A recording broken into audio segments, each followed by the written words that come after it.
গুলশান ও বাড্ডায় বেপরোয়া শীর্ষ সন্ত্রাসীরা।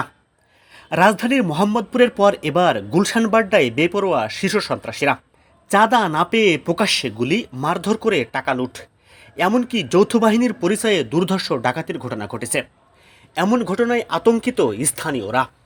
গুলশানের ২৯ নম্বর সড়কের একটি বাসায় গত ১১ জানুয়ারি রাত ১১টা ৩৫ যৌথ বাহিনী সেজে অভিযানে যান ৭ থেকে ৮ জন।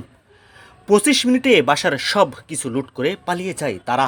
পরে থানায় এক সেনা কর্মকর্তা পরিচয়ে ৬০ ভরি স্বর্ণ অলংকার ও ৪০ লাখ টাকা লুটের অভিযোগ করেন ভুক্তভোগী।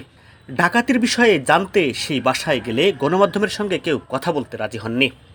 এছাড়া ২১ জানুয়ারি রাত ৯:৩০টার দিকে গুলশানের ডিসিসি মার্কেটের পাশেই প্রধান সড়ক দিয়ে শ্যালককে সঙ্গে নিয়ে যাচ্ছিলেন এক মানি এক্সচেঞ্জ ব্যবসায়ী। এ সময় তার গতিরোধ করেন ১৫ থেকে ২০ জন। লোহার রড দিয়ে পিটিয়ে প্রায় কোটি টাকা ভর্তি ব্যাগ নিয়ে পালিয়ে যায় তারা। ভুক্তভোগীর অভিযোগ, সন্ত্রাসী ইয়াসিন ও তার সহযোগীরা ঘটিয়েছেন এমন ঘটনা। শুধু তাই নয়, ১৭ জানুয়ারি সন্ধ্যা ৬:৩০টার দিকে মধ্যবাড্ডার চেয়ারম্যান বাড়ি এলাকায় ৪টি মোটরসাইকেলে ১০ থেকে ১৫ জন সন্ত্রাসী এসে জাতীয়তাবাদী চালক দলের সাধারণ সম্পাদক জুয়েল খন্দকারকে পায়ে গুলি করেন। পরে ফাঁকা গুলি করতে করতে পালিয়ে যায় সন্ত্রাসীরা। একের পর এক ডাকাতি ও গুলির ঘটনায় আতঙ্কে এলাকাবাসী। গুলশানের মতো জায়গায় এমন ঘটনা প্রত্যাশা করেন না তারা। স্থানীয়রা বলেন, মানসিকভাবে আমরা ভেঙে পড়েছি। ঘর থেকে বের হওয়াই যেন ঝুঁকিপূর্ণ হয়ে গেছে। গুলশানের মতো জায়গায় এমন ঘটনা দুঃখজনক।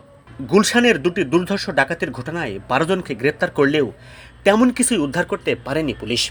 ঢাকা মহানগর পুলিশের ডিএমপি উপকমিশনার media and public relations Muhammad Talebur Rahman গণমাধ্যমকে বলেন, গুলশান বারিধারা কূটনৈতিক অঞ্চল হিসেবে পরিচিত। এখানে আমাদের নিয়মিত পুলিশি তৎপরতার বাহিরেও একটি বেশি তৎপরতা থাকে।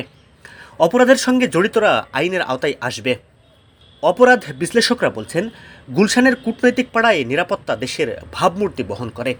অপরাধীদের দ্রুত গ্রেপ্তারের পাশাপাশি নিরাপত্তা আরও জোরদারের তাগিদ তাদের। যথাযথ ব্যবস্থা নেওয়ার উদ্যোগের প্রতি মনোযোগী হতে হবে। আর সেই ব্যবস্থাটি বাস্তবায়ন করে সাধারণ মানুষের মনে নিরাপত্তা নিয়ে যে সংকট ও সংশয় আছে সেটি দূর করার চেষ্টা করতে হবে। শুধু কাগজে চেকপোস্ট, টহলের তথ্য না দিয়ে মাঠেও কার্যকর ভূমিকা রাখার পরামর্শ বিশ্লেষকদের। Zahid Mahmud, news desk.